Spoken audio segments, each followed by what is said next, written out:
Meus irmãos e minhas irmãs, paz e bem. Paulo e seus companheiros inauguram hoje um modo de pregar aos pagãos.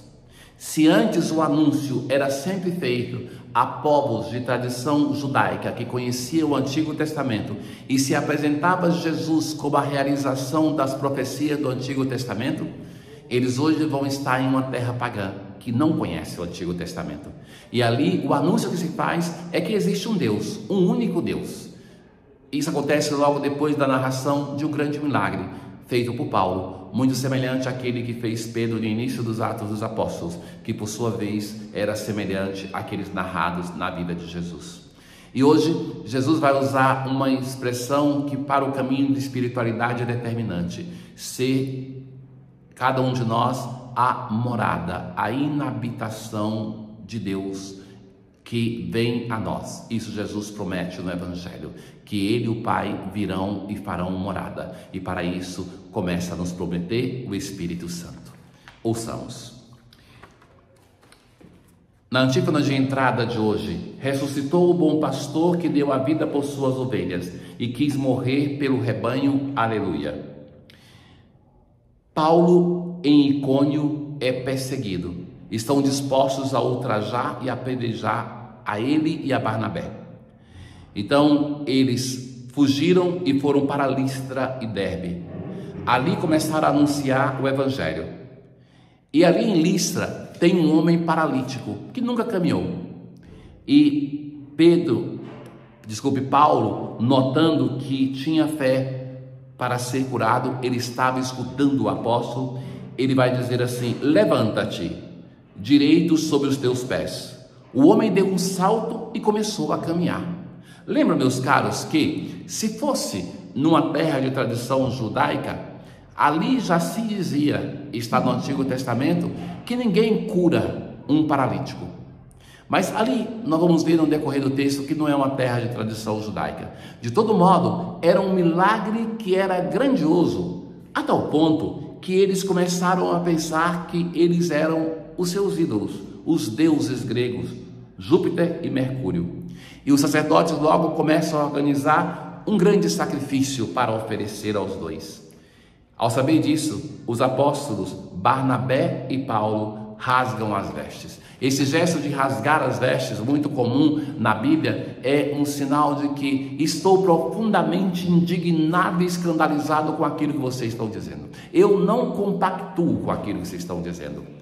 Ora, eles vão dizer assim: nós também somos homens mortais como vós, e vos estamos anunciando que precisais deixar esses ídolos inúteis para vos converterdes ao Deus vivo. Também, quando Pedro e João fazem o milagre da cura daquele coxo na porta formosa do templo, Pedro vai dizer a mesma coisa: eu sou um homem como vocês. Aqui também, então, o autor coloca muita semelhança entre a narração desses dois milagres, mostrando a evidência desses dois apóstolos, que cada vez mais se afirmam como as grandes colunas da igreja. Mas tem aqui um convite à conversão: vos converterdes ao Deus vivo, que fez o céu, e vai descrever o que esse Deus fez. Então é um anúncio de um Deus único. Vocês abandonem os ídolos, se convertam a um Deus único. E esse Deus quem é? Ele é o Criador. Ele não deixou de dar testemunho de si mesmo através dos seus benefícios. Então, não tendo uma comunidade que conhecesse o Antigo Testamento, o apóstolo vai se basear em quê? Na criação. A criação, ela tem a assinatura de Deus. Então, ela traz nela os traços de Deus. E assim, então, falando com muito custo, conseguiram que a multidão desistisse de lhes oferecer um sacrifício. Veja que interessante, esses apóstolos saíram do mundo judaico, chegam numa terra pagã, e ali então eles começam a anunciar, encontram uma comunidade de tradição não judaica, que não conhecia o Deus único. São politeístas. Então, a pregação vai começar a ter um novo perfil, que é aquela de anunciar que existe um único Deus, e esse Deus é Criador. O salmo de hoje, o salmo 113, não a nós, ó Senhor, não a nós, ao vosso nome, porém, seja a glória, porque sois todo amor e verdade. A glória seja dada a Deus, não a nós, mas ao Senhor. São os deuses pagãos ouro e prata, todos eles são obras humanas.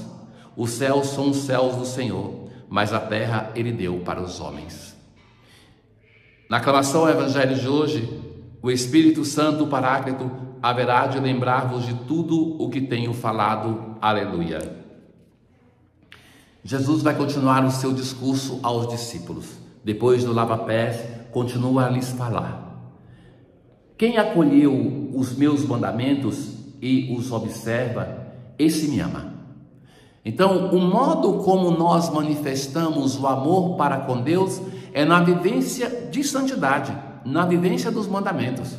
O amor, meus caros, tem um grande perigo no nosso tempo, que é aquele de se transformar somente num sentimento que não tem nenhum empenho consigo, de ser banalizado pelas nossas muitas declarações de amor, mas que não é uma decisão de querer e fazer o bem para o outro.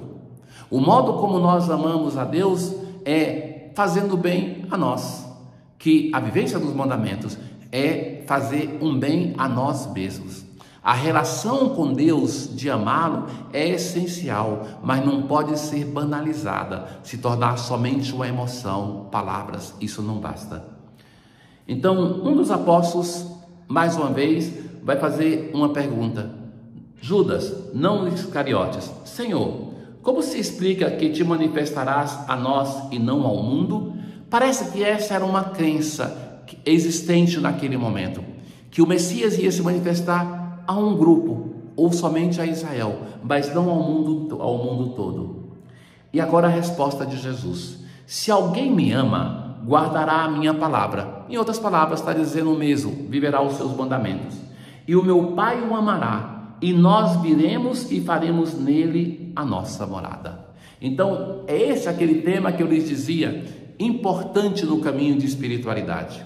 Sobretudo, os autores orientais, e esse é um traço da espiritualidade ortodoxa oriental, muito baseada no dom do Espírito Santo, eles vão privilegiar a espiritualidade como uma inabitação de Deus em nós.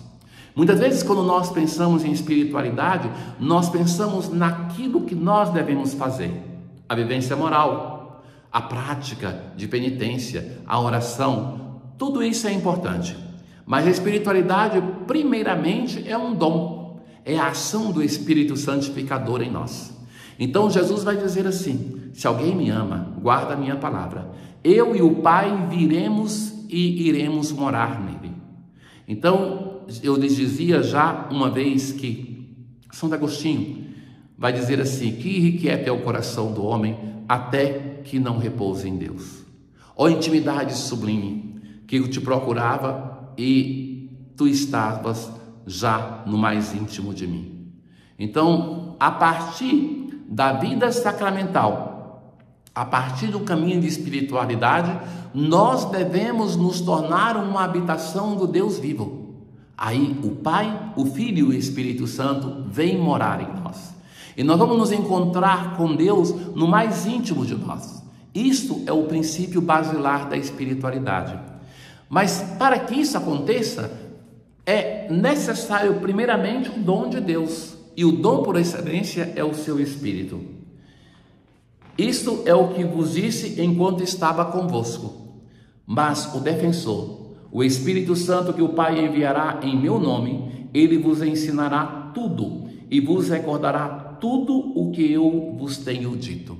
É apresentado por primeira vez o Espírito Santo, mas da frente do tempo pascal, com insistência, para a preparação de Pentecostes, vai se falar, mas com as suas duas missões, nos ensinar e nos recordar.